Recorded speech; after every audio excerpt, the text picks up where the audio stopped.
नमस्ते. आपण आता महानगरपालिकेची प्रभाग क्रमांक 11 मधून निवडणूक शुभेच्छा देतो. तसेच आता जो प्रश्न विचारला मला की मावळा संघटना उभारण्याच्या मागचा उद्देश काय होता. धर्म, सेवा, संस्कृती आणि कार्य याच्या सगळ्याची एकजूट करून समाजसेवेची बांधणी करायची, तरुण पिढी हातात घेऊन कोल्हापूर शहरासाठी शाश्वत विचार करायचा, यासाठी मावळा संघटनेची स्थापना करण्यात आली. आपल्या मावळा संघटनेचं मोठं काम म्हणजे कोविड सेंटर आपण उभं केलं होतं. तर हे कोविड सेंटर उभं करत असताना तुम्हाला ही कल्पना कशी सुचली, आणखी अडचणी काय आहे? कोविडच्या काळात इतकी वाईट परिस्थिती होती की लोकांना बेड सुद्धा मिळत नव्हते किंवा त्यांना ट्रीटमेंट करण्यासाठी लोक पुढे सुद्धा येत नव्हते. अशा वेळेला आमच्यातलाच एक मावळा, त्याच्या घरी असा प्रसंग उद्भवला की त्याच्या वडिलांच्या कोविडच्या काळात त्याला कोणीच मदत करायला तयार नाही आणि त्याच्या आम्हाला फोन आल्यानंतर आम्ही लगबगीनं त्याच्या घरी पोचलो व शहरात सगळीकडे बघितलं तर आम्हाला कुठंच बेड मिळायला तयार नाही किंवा बेड मिळायला तयार नाही. त्यांनी इतक्या अडचणी निर्माण झाल्या आहेत की पेशंट दगावतो की काय.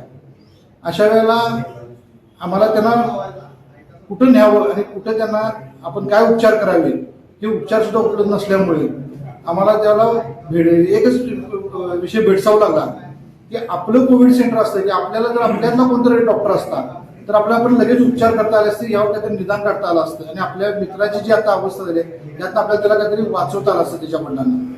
या उद्देशानं आम्ही असं ठरवलं की आम्ही कोविड सेंटर उभा करूया, डॉक्टर लोकांना आपल्यातल्या घेऊया आणि त्यानं आम्ही बांधणी करायला सुरुवात केली.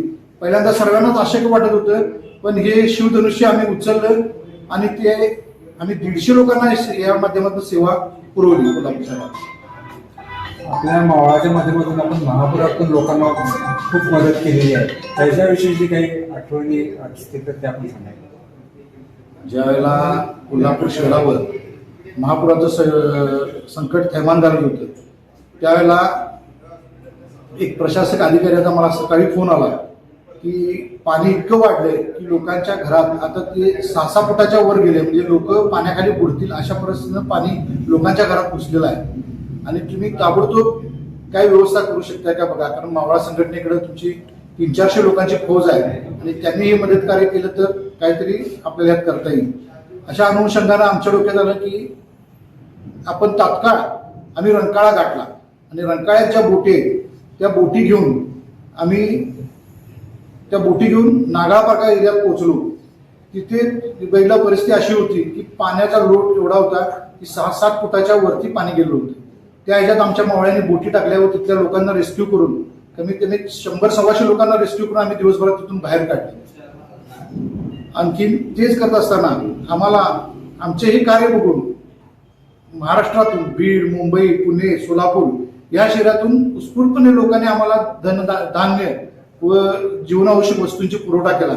तो पुरवठा आम्ही पूर्ण महाराष्ट्र, आपला कर्नाटकचा काही लागून भाग आहे अशा भागात आम्ही तो त्या गावी जाऊन तो पुरवठा केला. चांगली गोष्ट आहे. सगळ्यात कोल्हापूरची प्रसिद्ध शाहू मिल बंद पडलेली आहे. ती शाहू मिल बंद आज पण आहे, पण त्या शाहू मिलवरती भोंगा लावायचं आपल्याला कसं सुचलं?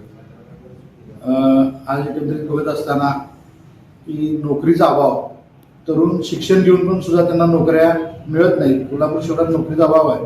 ज्या छत्रपती राजर्षी शाहू महाराजांनी की आपल्या लोकांना इथे व्यवसाय उपलब्ध होईल, रोजगार उपलब्ध होईल, आपली तेवढी 1000 कुटुंब जगली जाते, ज्या उद्देशाने त्यांनी मिल ही चालू केलेली.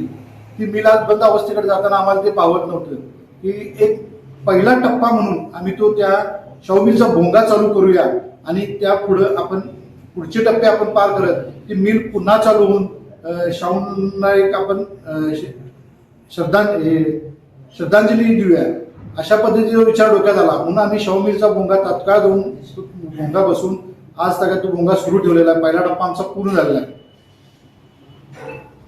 आता हे सगळी सद्यस्थिती पाहता आपण निवडणुकीला समाजकार्य करता निवडणुकीला उभारायचा निर्णय कसा काय घेतला? आपण समाजकार्य करत असताना आम्ही सातत्यानं एक असा विचार पुढे येत होता की आपल्याला एक चांगला नेता मिळावा आणि आपण त्या नेत्याच्या मार्गदर्शनाखाली किंवा त्याच्या ह्याच्याखाली आपण ते शहरासाठी किंवा याच्यासाठी चांगलं काहीतरी काम करावं.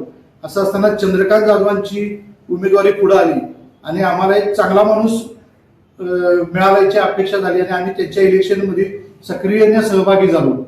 सक्रियने सहभागी होऊन आम्ही त्यात काम करू लागलो. अशा रीतीने आमच्या याला यश आलं आणि अण्णा थोडक्याच दिवसात आमदार म्हणून कोल्हापूर शहराचे निवडून आले. आम्हाला आनंद गगनात मावत नव्हता की आता आपण जी यश डोळ्यापुढे घेतली ती कामं कोल्हापूरला हिरवीनं पटपट होणार.